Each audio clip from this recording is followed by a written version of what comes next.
right, it looks like we are live. Welcome everybody to our second virtual town hall with Senator Billy Conley. My name is Shanna Weintraub and I will be moderating the town hall this evening.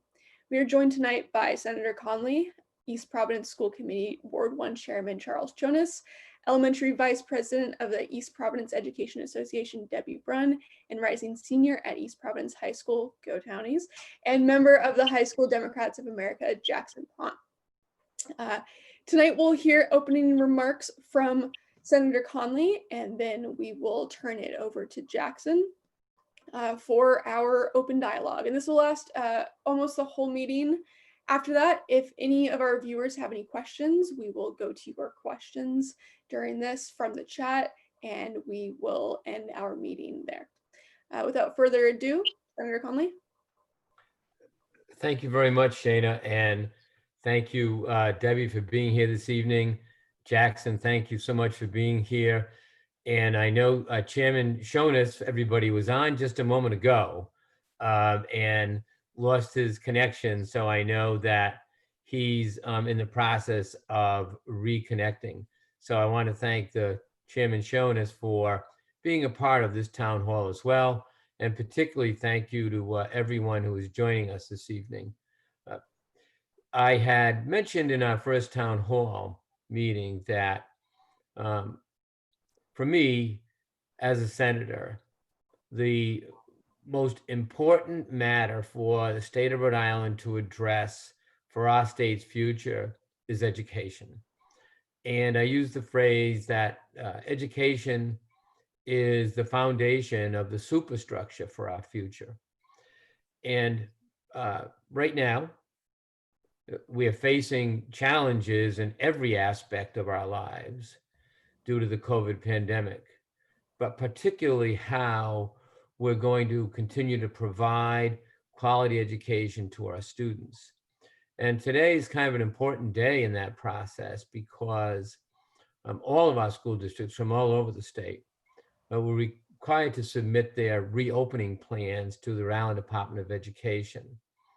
And there's been a lot of discussion all across the state about the dynamics of that reopening plan. And RIE provided guidance to the districts, and I'm particularly happy that Debbie Brunn could join us this evening because she was a member of that reopening task force here in our city, and particularly on the teaching and learning aspect, which is may very well be the focus of a conversation this evening. And I'm here to listen because in my capacity as a senator, I want to know what issues that educators are confronting through this process. And it's equally important to me to know what challenges our students are facing. So Jackson, thank you very much for being here this evening as well. That student perspective is critical.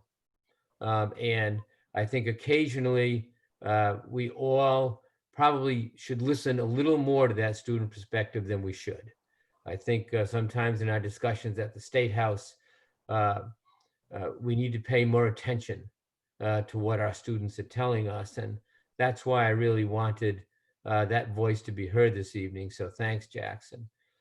Now, I know as we organize ourselves a little bit for this meeting, I was particularly interested in hearing, Debbie, what you had to say about the challenges that you saw. I know you just let me know that the school committee was given an overview of the task force plans that were submitted.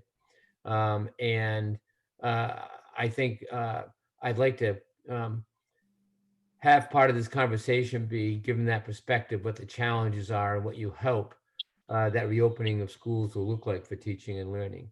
And Jackson, in preparation for the meeting, I know that you submitted us a number of questions and concerns, and I also would like to hear from you tonight. So I hope that you'll get those questions out to us in the course of this discussion. So with that, I'll open the floor to that open discussion.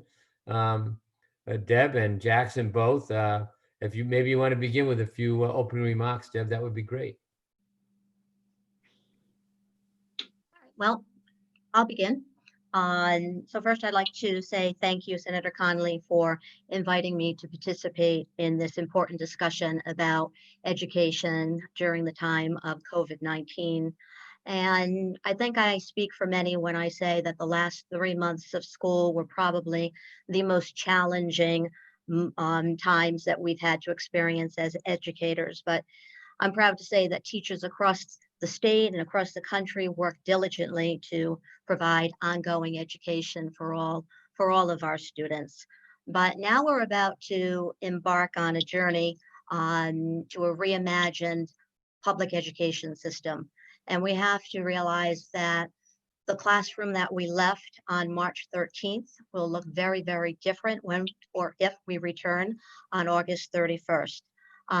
But as you had said, Senator Conley, with guidance from RIDE, the East Providence School Department, the reopening task force, of which I was a member, worked many countless hours to try to look at 3 scenarios on full in-person teaching, partial and limited instruction, but keeping in mind safety. Safety was paramount in all the decisions that we made, because we all know, I mean, that is our primary concern. We're educators, but we're also protectors of our students. And I know that we're going to be facing a lot of challenges, and my colleagues and I have many concerns, some which I'm sure will be brought up this evening. But I know that we're all going to face this new year with empathy and grace and flexibility. So it really takes a community to get through all of this. And I'm hoping that we're all, and I'm positive that we're all up to the challenge. Well, I know you are, and I want to take this opportunity also, said it before, but it probably can't be said enough, to thank you and all of the educators in East Providence and throughout the state for how nimble you all were going back to March 13th, how incredibly innovative you all were, and how you met the challenge of that distance learning.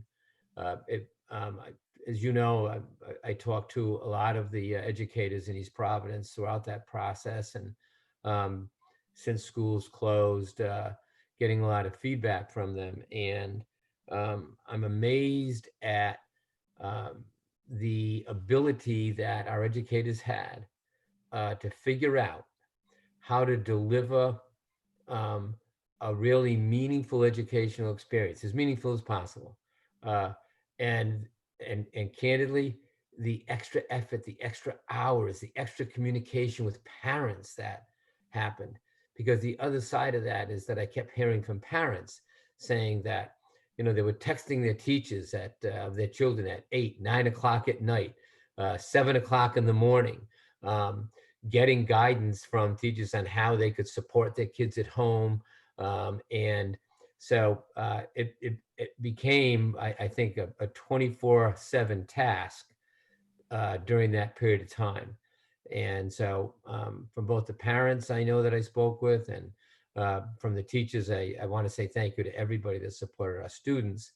But Jackson, how about you? What was that experience like when March 13th came and you learned that suddenly learning was going to be a very different kind of experience? What was that like, Jackson? Yeah, so I kind of remember it like it was yesterday, in a sense. I mean, we were all in school. I remember the last period of the day, rumors had been swirling about the governor's press conference and such, and we were kind of trying to figure out what was going on. And then they announced that our April break had been moved up. And at first, it was kind of excitement, like, oh, maybe if we like get through this, we'll get to go back to school. We'll get our break early, all right. But then it turned into a couple months of online learning, and I will say that teachers worked really hard to like get stuff out and make us learn in new ways that they probably never had to try before. I mean, it's very difficult to imagine how to change such a curriculum that has been set for so many years and then make it all online. But I will say that they met that challenge pretty well, and I enjoyed my online education for those 3 months. I felt like I was getting just as good, if not better, of an experience right at home. So in making that transition, in fairness, I'll confess that I've had this kind of conversation with a number of teachers. Really haven't had a chance, and now's my chance. So sorry, Jackson, to ask a student what was the most challenging part. You know, for students who sort of want the most they can get out of their education, and we know that's who you are. What was the most challenging part for the students to continue to feel like that was happening, and what changes did you have to make as a learner in order to continue that experience?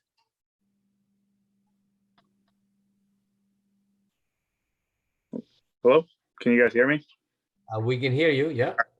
I lost connection for a second, but the most challenging part, I'd say it was kind of adapting to.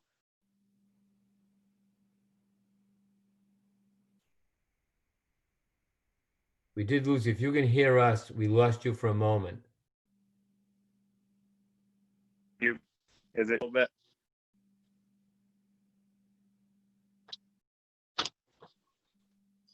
Well, I can interject while Jackson's trying to. Are you Great. there, Jackson? Please do.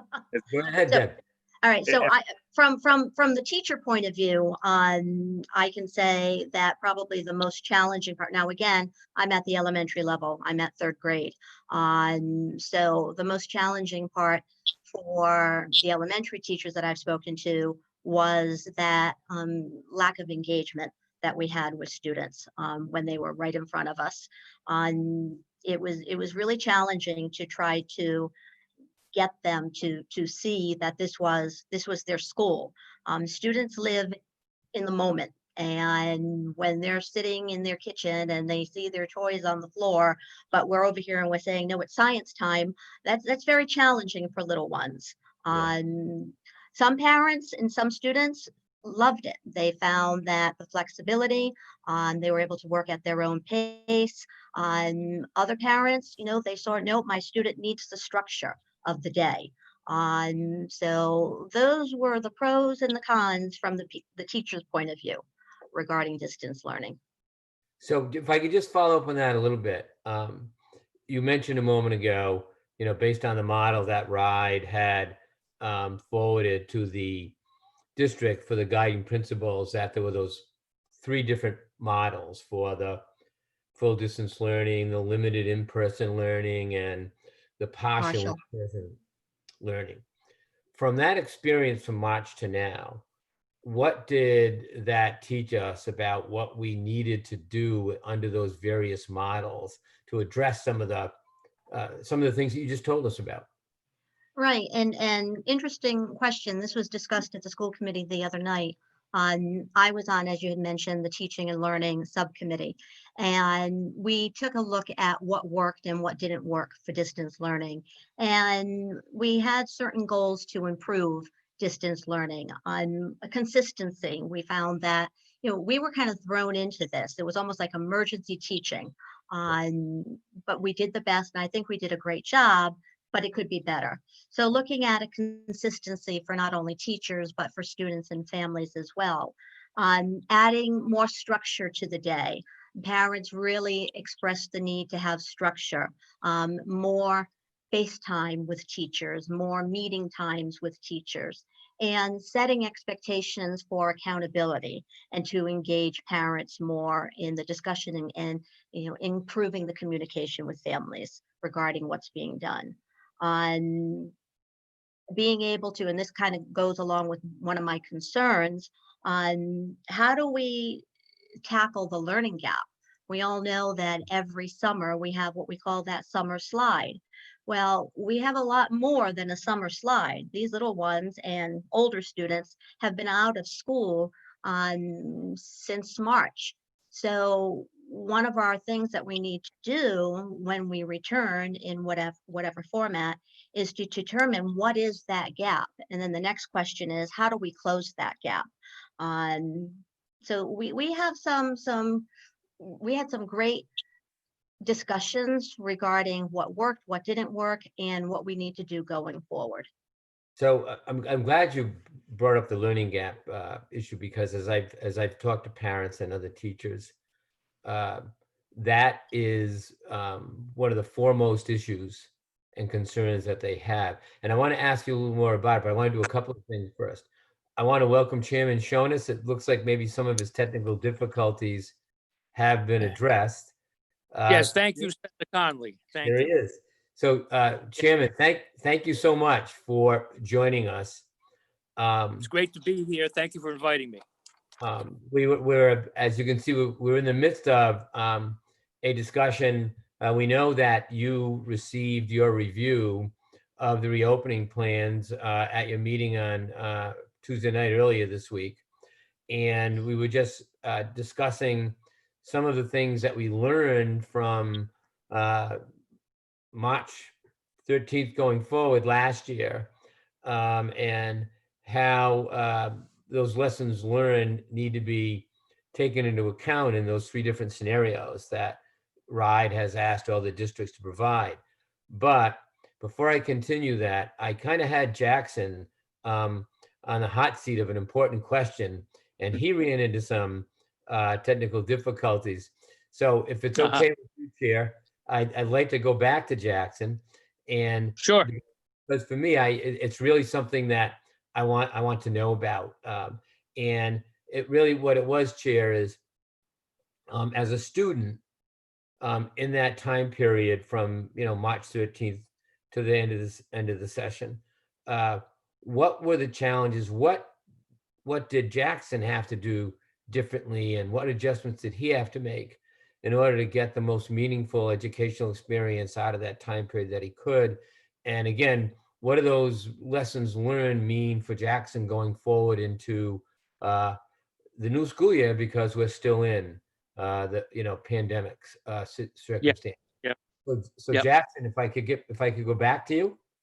Yes, hopefully my internet doesn't cut out now. But something that I feel was a difficult point of the transition overall was kind of not having that personal kind of like face-to-face meeting with teachers. It's difficult, and it showed right off the bat of how hard it was to adjust to it. You had to log on your computer much on your own. You had your assignments there, and then you went through it. And it was kind of weird not having that like ability to raise your hand, like something that you thought was so simple, but something that is kind of lacking when you're online. So one of the things that I think helped that in a way was when we had online meetings with teachers, or often they'd be in like Google Hangouts and such, and we could contact them. And I utilized that a lot personally, because I wanted to make sure that I was doing everything to the best of my ability and to what they really wanted. And I didn't want to like just go off on my own. And I feel like it's hard for some students to really take the initiative to do that, but I think it was overall worth it. And that was probably the hardest thing throughout the whole transition. So Jackson, Deb mentioned a moment ago that the challenge of not having that classroom engagement with the students, and especially in the context as an elementary school teacher with 3rd graders. How about for students at the high school level, where I think that social learning component and that social interaction component, and all the support that those extracurricular things give to that educational experience. What about that? How what was the impact of missing out on that, and what would you hope to see in a school year going forward about that? Yeah, there's a lot of things that unfortunately I feel really bad for the seniors that just graduated. Especially, there's a lot of things that were taken away. There was proms, there was graduation, there was social events, there was sports, all that. Like I miss sports season, I miss the end of band and such. So I mean, there's a lot of things that go into high school. In elementary school, you still have that, but in high school, you have a lot of extracurriculars and other things that go along with your education. And that's something that you look forward to, especially towards the end of the year when everything kind of started. And when you really have to pick up your education, or really pick up your learning towards the end of the year to make sure that you're all set for those extracurriculars. And I feel like the motivation was kind of lost when we found out all those things were kind of ripped away. And that's something that I wish we could find another alternative for social events and extracurriculars, such as like maybe not sports, but clubs and all that, to at least add something else to that high school experience. That's something that I miss. Mr. Chairman. Yes, Senator. So from as chair of the school committee, you really certainly had your work cut out for you as well when this happened in districts across the state. And I'm sure there was some teachable moments for school committees everywhere as well. And I know that the committee heard the presentation from the department, from the administration, and what the plans are that are being submitted to RIDE. What were the the teachable points for school committees, and what do you see as being the greatest concern for committees after each one of these districts submits their plans to RIDE?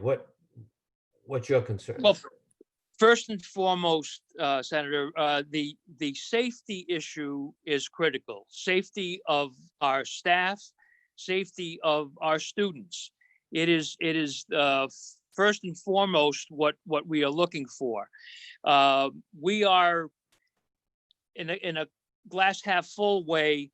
Thank goodness we had the technology to still continue to move forward and provide some type of education to our students. And it is a learning curve. It's the first time through for all of us. I have a grandson who just graduated from Orlo. He's about to begin his middle school career, and I would like him to get some of the experiences that Jackson had in the classroom.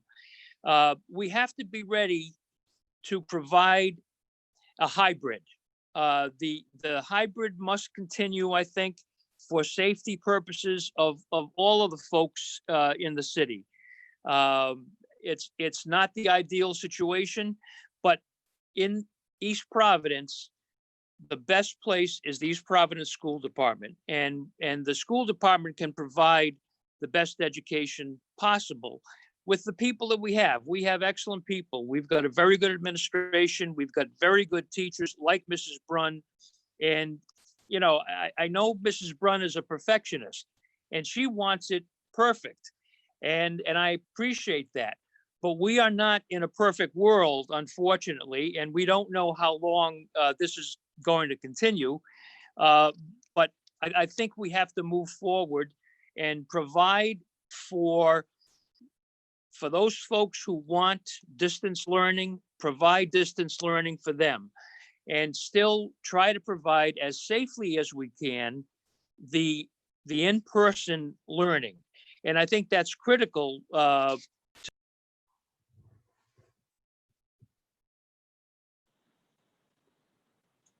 Well, I think we. I think I'm back. Am I back? You are back. You are back.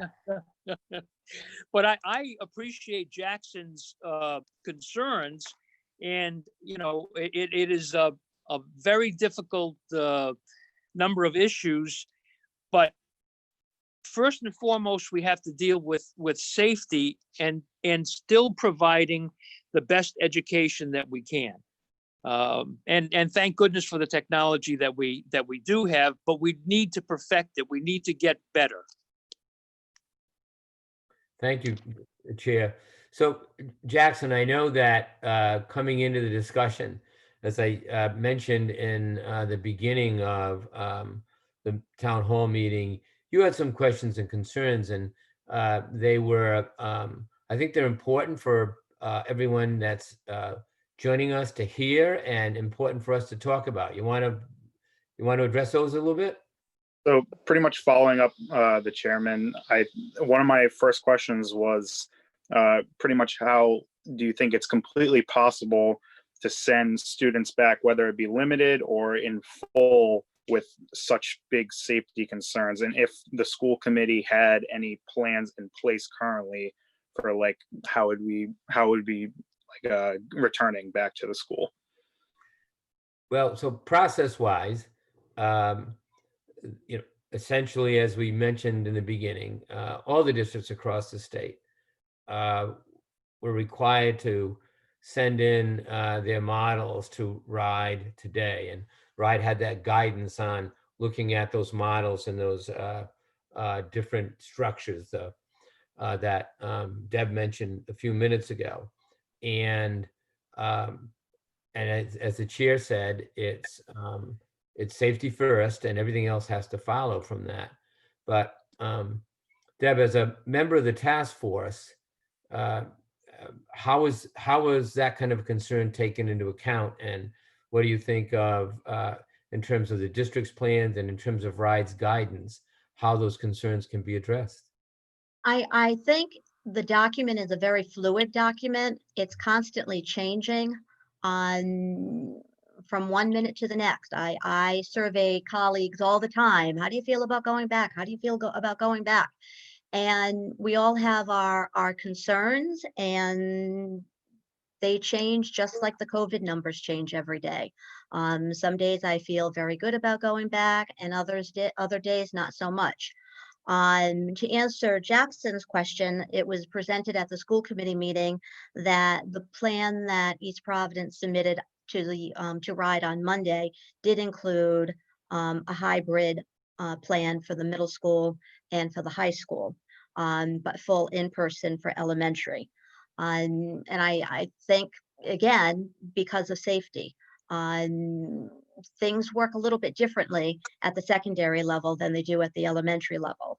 That being said, there are still concerns.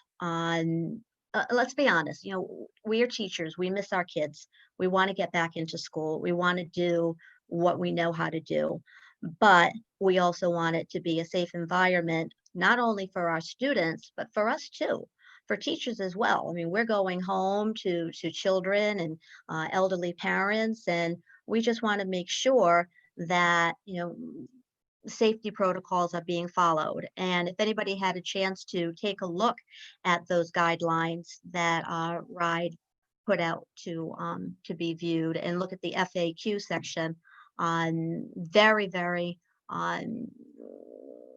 in some ways detailed, other ways not so detailed, but safety is paramount in all the decisions that we made. Senator, if I may just say, the devil is always in the details.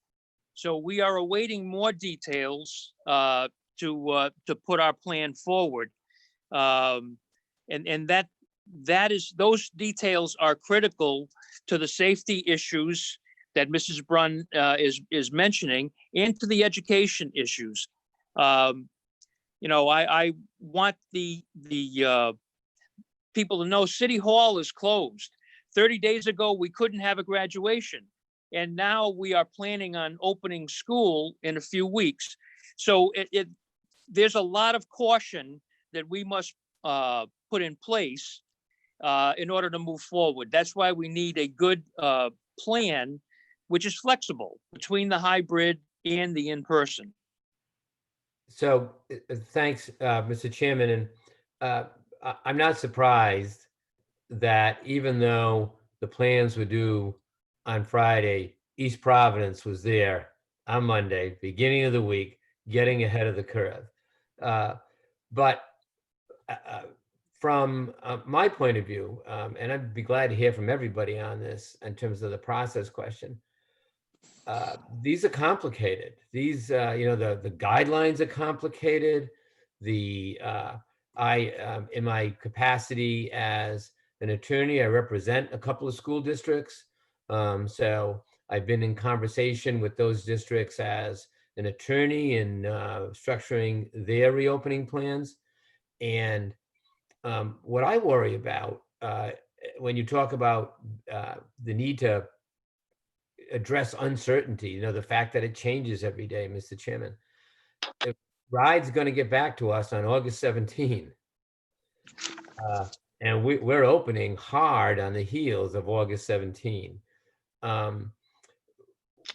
What is, what's the reaction to be able, there's no guarantee, for instance, that RIDE's going to say, boy, EP's plan is perfect.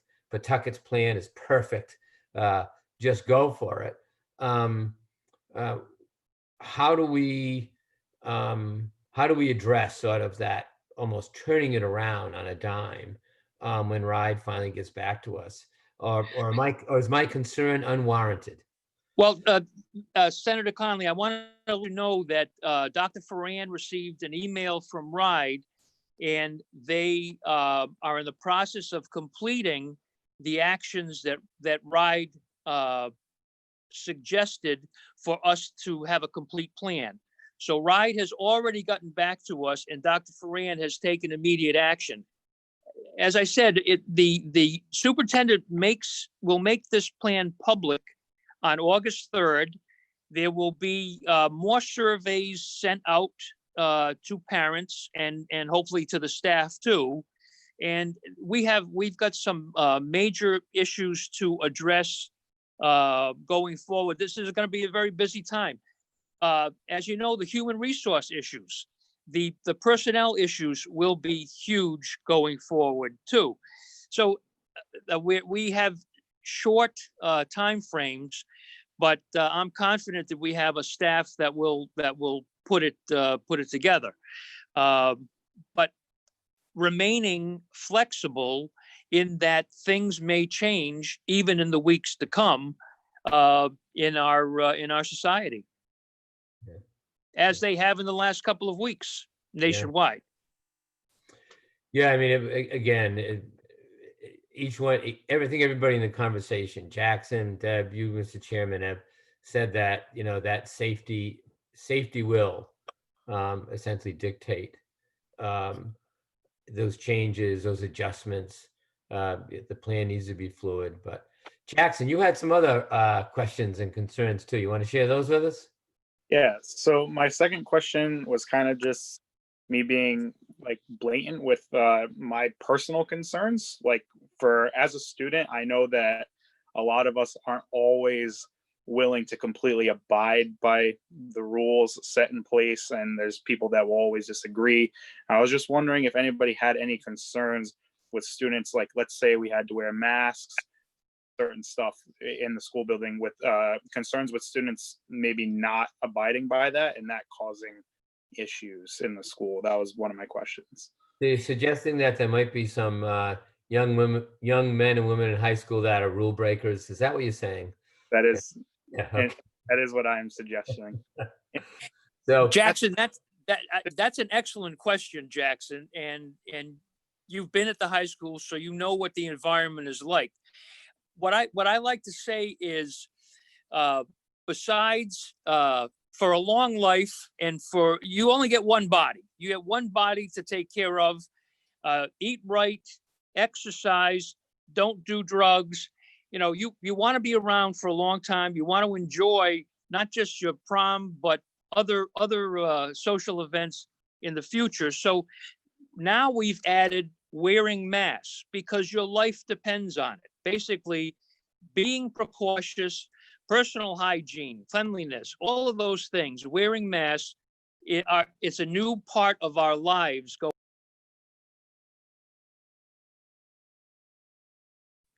Well, we lost the chair for a moment. We can't avoid it. We cannot avoid it. Yeah.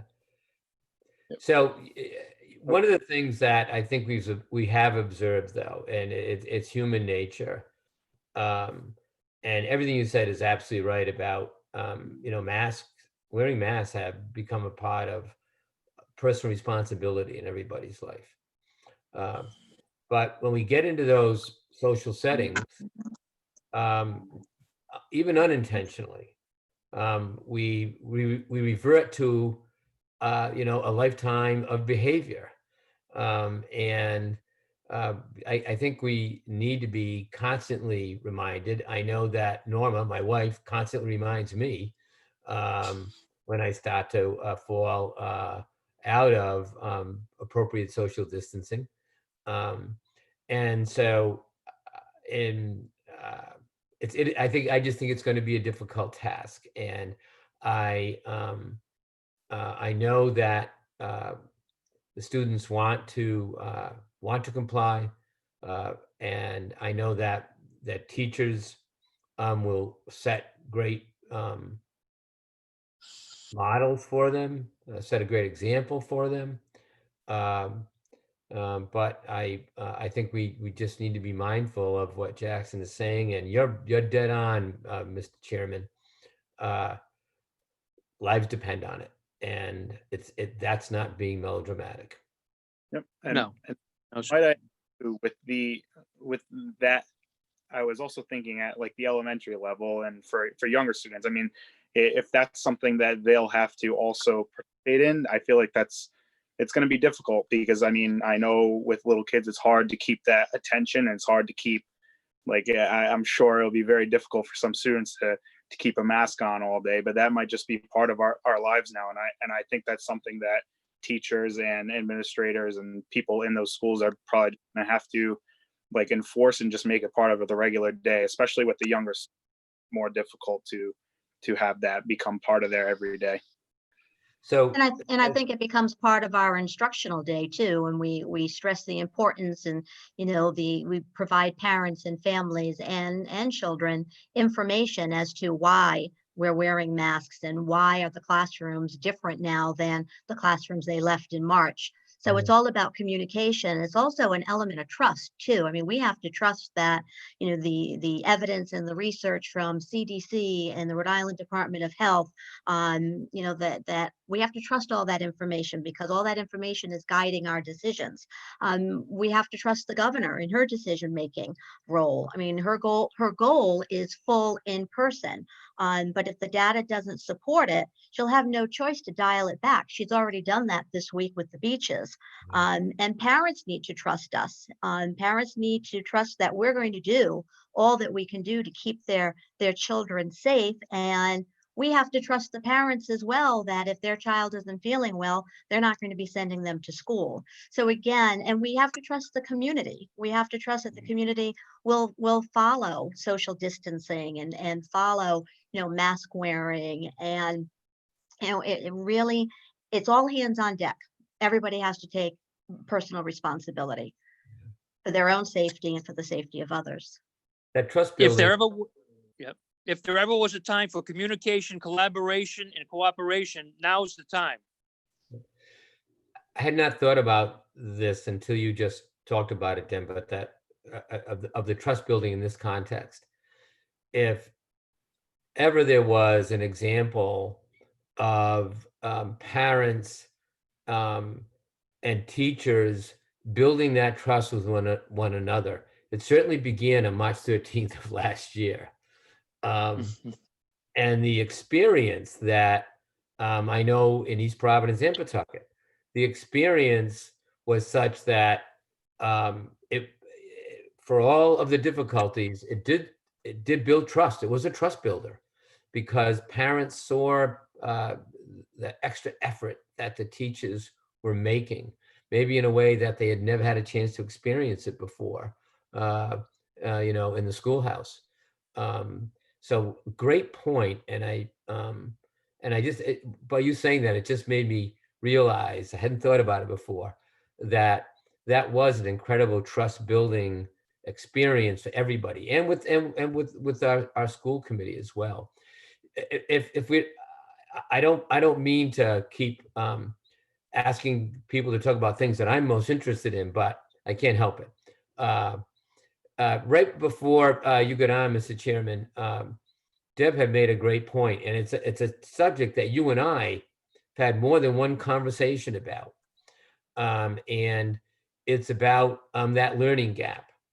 And although we have talked about what a great response we had from March 13th going forward, let's face it, it changed, and it probably impacted that learning experience in a way that we haven't quite been able to measure yet. And then you have, what we all call the summer slide.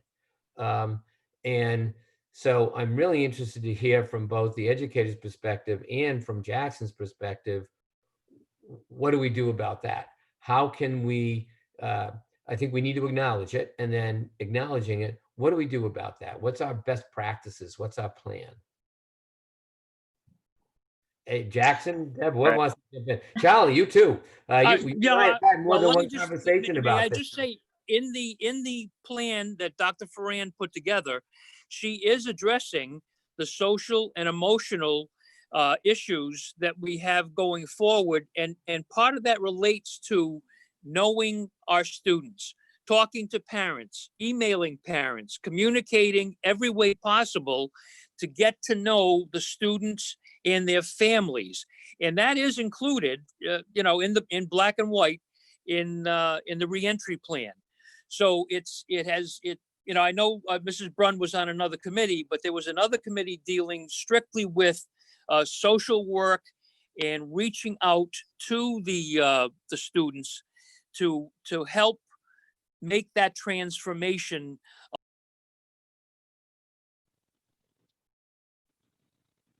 I want all our viewers to know that I am not doing that to the chair. It's something that we learned from March that we're putting forward into September, is that social and emotional communication. Thanks, Mr. Chairman. Jackson, what do you think about that?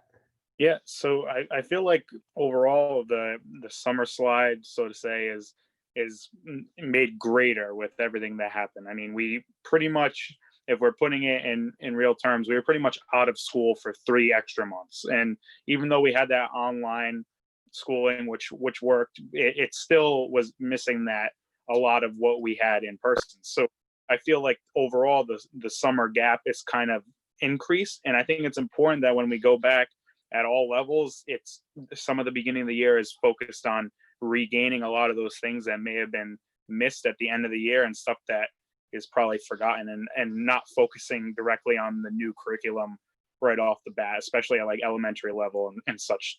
So that's just something that I think is going to be important when we end up going back. Right, and as Chairman Jonas had said too, there are 2 main goals that we need to address when we go back. And I think the number 1 goal is the social and emotional impact of being out of school for so long and coming back to an entirely different environment. Whether that environment will continue to be from learning from home or a hybrid or learning brick and mortar. But the next goal would be to identify what those needs are. What are those gaps? And then the third goal, well, what do we do to try to close the gap? And that's where the challenge is. How do we close that gap? It's a challenge, and it's a challenge that's going to take money. I mean, we're really going to have to look outside of the box for creative ways that may extend beyond the regular school day to be able to close this gap. So there's a lot of challenges going forward. And that, for me, as an educator, is a big one. How do we close that gap? Thank you. And one of the reasons why a conversation like this is so important to me is because up at the legislature, when you talk, it's going to take money, and it is. And it's going to be important for us at the legislature to make sure that we continue to provide the appropriate resources, the appropriate funds, in the appropriate places. And, it's frankly, that comes from listening to the school committees in each one of our districts, listening to Chairman Jonas when he tells me what we should be doing with our money up at the State House, and listening to the educators in the classroom, as well as the parents. But the reality is that we, meaning the General Assembly, we need to be as responsive as possible, not only with sort of the policy that we support through legislation, but I think particularly with the funding that we're going to provide going forward. These conversations, the getting continuous feedback from Chairman Jonas, for instance, when we look at these issues, talking to your colleagues, Deb, are critical to continue that that discovery for us as we get that feedback from you and you inform us what you need, why you need it, and the best way for us to resource it for you. What's the best way to structure those funds? And as critical as it's always been, I think this may be the most important time, certainly in my tenure in the General Assembly, that we make that the priority. So I know, as I always have in the past, I look forward to continue to having those conversations and working with Chair Shonis, listening to you and your colleagues, Deb. And I said at the beginning, I'm going to reinforce it because Jackson's participation has proven it to be true, that we need to listen a little more to the students too. They need to have a slightly, maybe not so slightly, but they need to have a bigger voice in this conversation. I agree, Senator Conley. And if I may just point out, with the General Assembly that passed this last year, we have school improvement teams that are involved in what goes on in that school. Now, they may have to meet by Zoom, but the principals are key leaders in our district. Each building is somewhat different. Each building has different issues. But I will continue to say that we have a great administration. We have a great set of principals and excellent people like Mrs. Brunn throughout the district.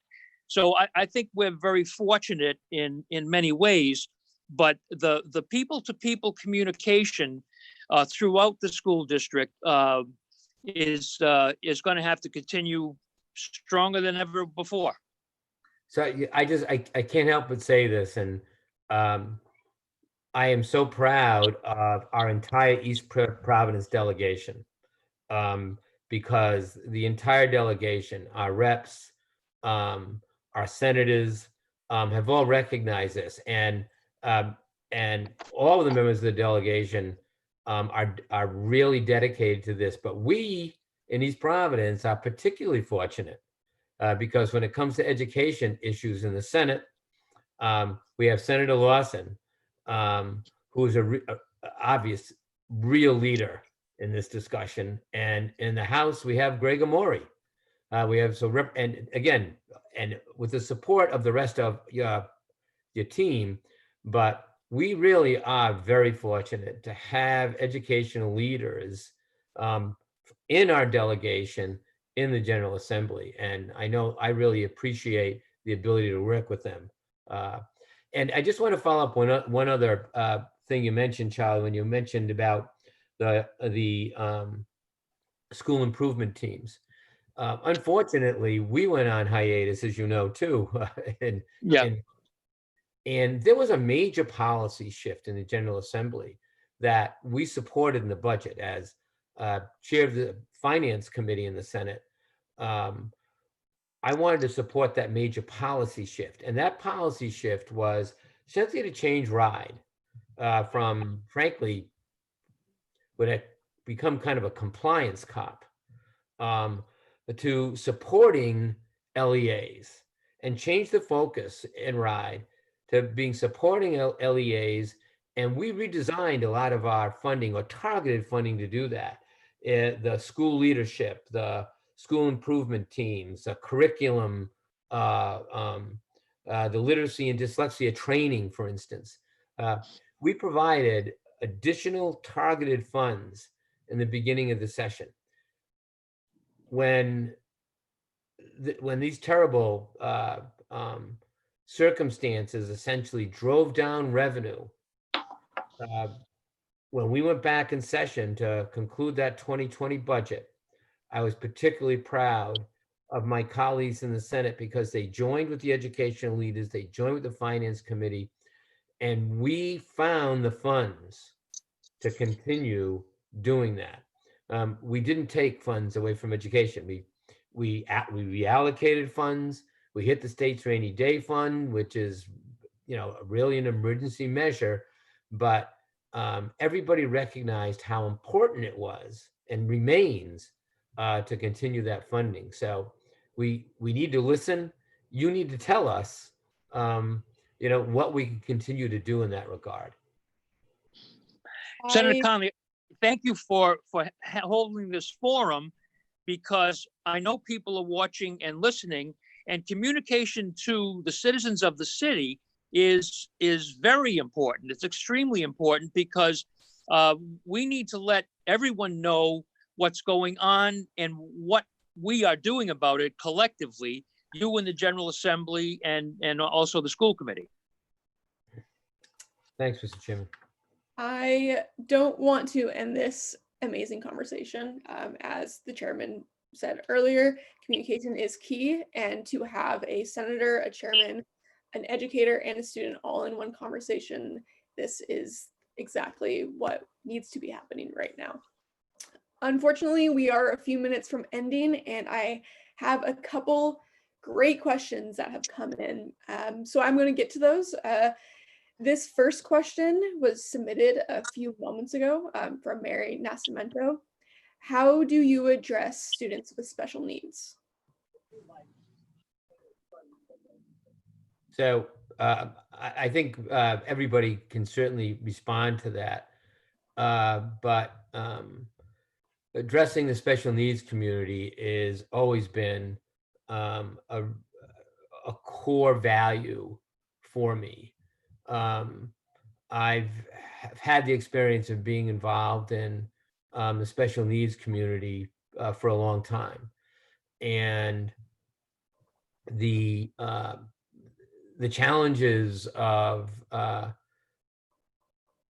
the pandemic, the challenges of remote learning have been, I think, particularly onerous on the special needs community and those students. And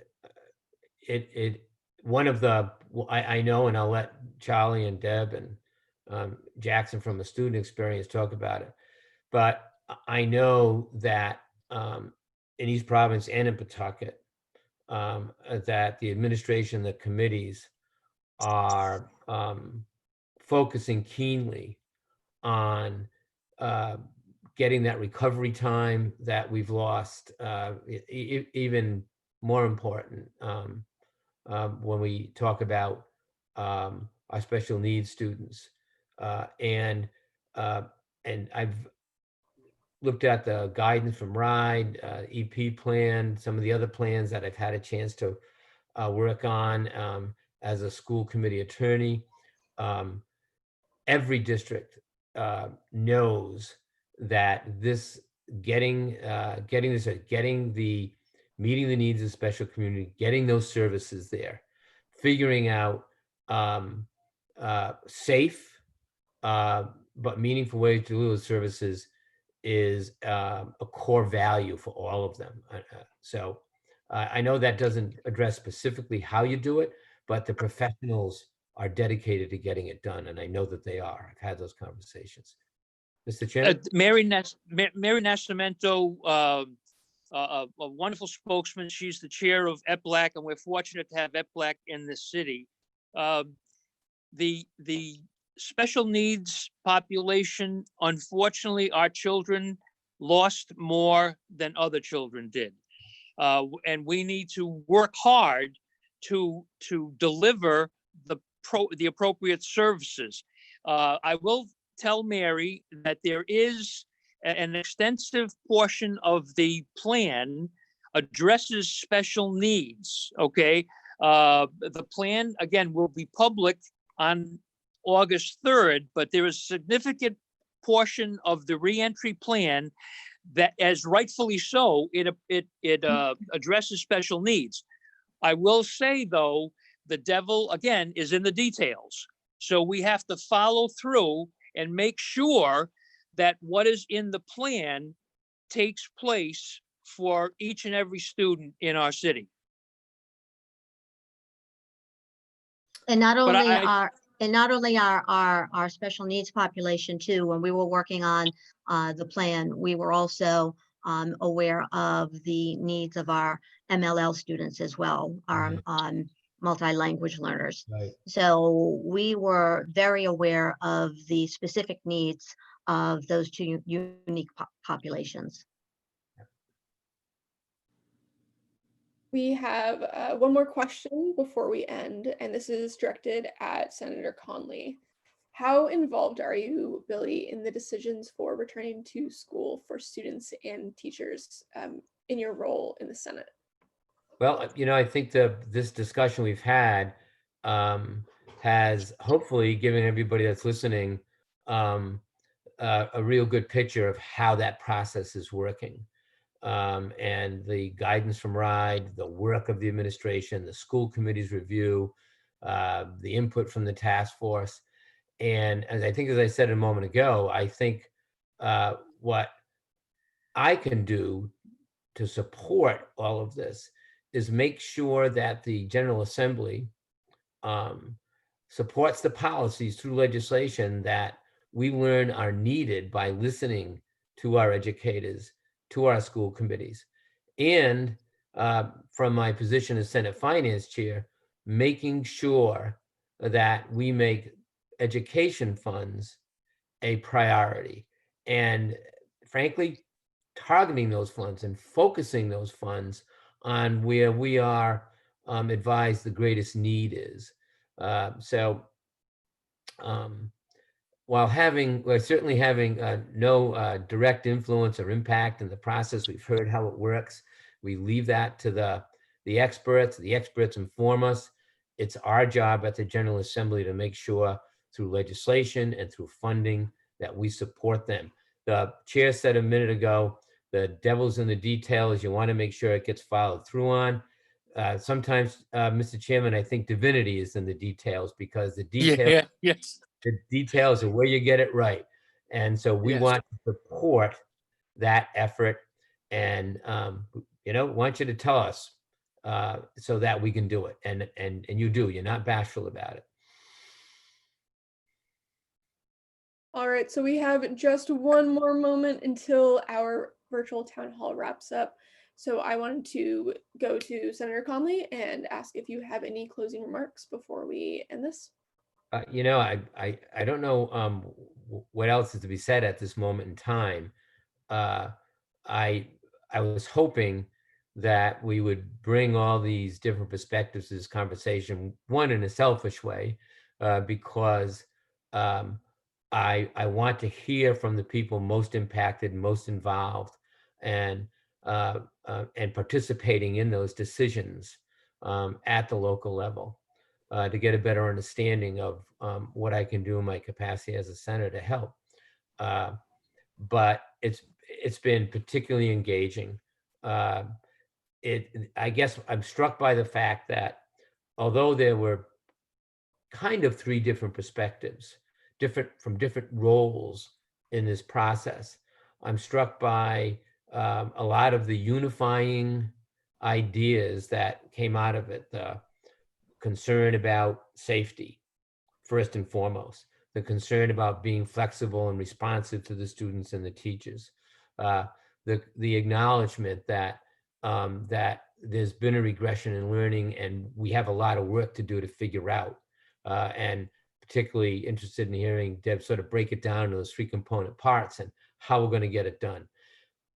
Most importantly, in this moment of uncertainty, I am particularly reassured by listening to Deb, listen to Chairman Shonas, listen to Jackson, that there is a commitment from the school committee, from our teachers, and from our students that we're going to figure out a way to make this work the best way we can.